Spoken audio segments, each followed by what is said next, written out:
everyone. In this video, I have some helpful tips for you for making a tap box. And you might be wondering, why do I need a tap box, Lauren? Why? And the answer is so that you can practice, of course, but so that you don't damage the floors in your house is a really huge reason why you would want to make a tap box. It's very helpful because it's easy to put it up on its side and store it away when you don't need it. It's not going to take up heaps of space. It's not fixed to the floor, so you don't have to have a whole lot of room to do it. And of course, you can make it whatever size you like, which is super handy. So with that in mind, this is my tap box that I have had made for me, and I like it a lot. Actually, there's a lot of things I like about this box, and one is the size. And for me, I mean, for most people, this is probably a little bit bigger than they would need, but for what I'm doing, it suits my purposes beautifully. So it has a really lovely sound, as you can see. And the reason that it has such a good sound as well is because it's made from softwood. It's actually pine. So pine and softwoods in general tend to give you a much clearer sound.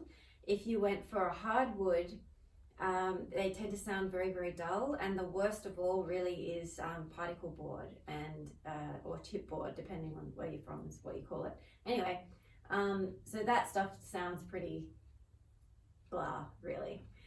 So this is the way that I like to go for tap boxes.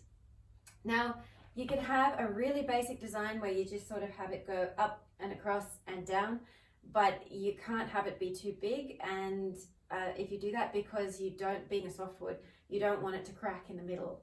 So you'd need extra supports and that sort of thing. But for my tap box, this one's 90 centimeters wide and 120 centimeters long, 15 centimeters high off the ground.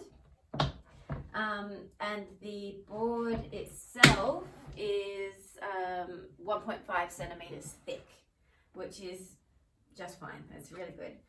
So this one is plywood, which is fairly strong, but this box itself actually has a cross section underneath to make it really strong. So I'll take a picture of the underside so that you can see it, and I'll post it up here.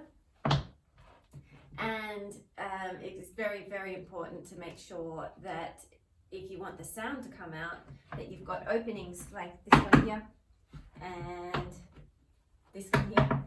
And also it's the same at the back and the same at the sides. It's got plenty of openings for the sound to escape. If you want to make the box even louder, you can put sort of the wood that you've got on the top, cut another piece and stick it to the bottom so that the sound will reverberate between both of the sheets, and that will make it even louder, which is, if that's what you want, that's great. If it's going to annoy the crap out of the neighbors, then you probably shouldn't, and you should put it on carpet, because carpet will help absorb a little bit of the sound so that it's enough clarity to make you satisfied, but not enough to, you know, have people knocking on your door or shut up there, that kind of thing. So, you know, whatever works for you.